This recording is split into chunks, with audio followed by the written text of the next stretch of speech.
Hello everyone, today we are working with our middle split, with stretching how open your hips without pain and with good results. So you can get started.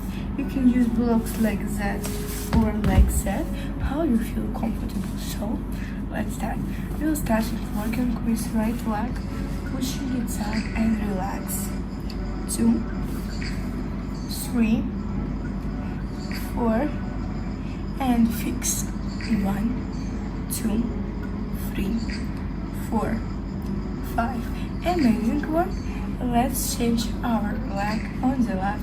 So 1, 2, 3, 4 and 5. Let's work with the two legs. So we will fix them and relax. Fixed, relax, fixed, relax and fix. Try to stay and take it. 1, 2, 3, 4, 5. Good work. Relax. Slowly go behind. So 1, 2, 3, 4, 5. So thank you so much for watching. I hope that you like it, subscribe me, take me likes and write me the good comments. So go and watch my other videos, follow me and bye bye.